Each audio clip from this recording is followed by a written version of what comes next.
Israel Iran যুদ্ধ বেঁধেছে, হঠাৎ করেই আমেরিকার প্রেসিডেন্ট হামলা করলো ইরানকে।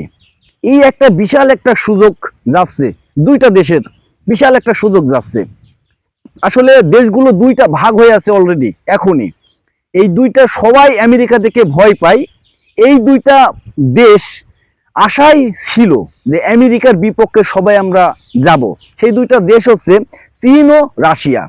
এই যে বর্তমানে আমেরিকা যে অবস্থায় আছে, এই দুইটা দেশ যদি ইরানকে সহযোগিতা করে, ইরানের পাশে দাঁড়ায়, তো আমি মনে করি এই ইরান, চীন, রাশিয়া এদের এদের পক্ষে অনেক দেশ চলে আসবে। কারণ অনেক দেশ ভয়ের জ্বালায়, মানে ভয়তেই আমেরিকার বিপক্ষে যায় না। যখন এই তিনটা দেশ এক হবে, যে পরিস্থিতি শুরু হয়েছে, এই তিনটা দেশ যদি এক হয়, তো আমেরিকার সেই শক্তিটা থাকবে না। সবাই তাদেরকে আসলে ভয় পায়, আমেরিকাকে ভয় পায়। সেই কারণে কিন্তু তাদের হয়ে কথা বলে, তাদেরকে অনেক সাপোর্ট করে, শুধু ভয়ের কারণে, সম্মান করে না। তো এই যে একটা বিশাল এক সুযোগ এসেছে, এইটা যদি চীন বা রাশিয়া কাজে লাগায়, তো আমি মনে করি রাশিয়া বা চীনের অনেক উপকার হবে, বা তাদেরও সম্মান করবে ছোট ছোট দেশগুলো, যেটা আমেরিকাকে এখন বর্তমানে করছে।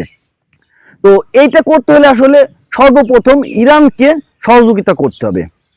ইরানকে সহযোগিতা করতে হবে চীন বা রাশিয়াকে। রাশিয়া চীন যদি সহযোগিতা করে, অবশ্যই আমি মনে করি তাহলেই আমেরিকা সেই শক্তিটা হারাই যাবে। আর এই শক্তিটা হারানোর পরেই কিন্তু তারা একদমই একা হয়ে যাবে। আপনার আমেরিকা, ইসরায়েল ছাড়া আর কোনো দেশ তাদের সাথে যুক্ত থাকবে না। ওই দুইটা দেশই শুধুমাত্র যুক্ত থাকবে যদি আপনারা ইরানকে সহযোগিতা করেন। এখন যে বর্তমানে যে পরিস্থিতি, এই পরিস্থিতিতে অবশ্যই ইরানের পাশে চীন ও রাশিয়াকে থাকতে হবে। রাশিয়া চীনের বিশাল একটা সুযোগ যাচ্ছে, এই সুযোগে কাজে লাগাতে হবে।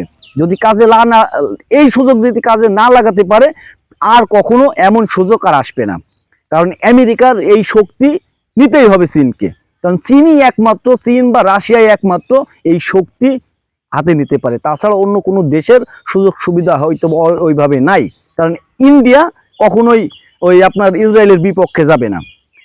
গেলে চীন, রাশিয়ায় যেতে হবে, বা ইরান। এই তিনটা দেশ যদি এক হয়ে যায়, তো আমি মনে করি আমেরিকার এই শক্তি থাকবে না ছোট ছোট দেশগুলোকে এইভাবে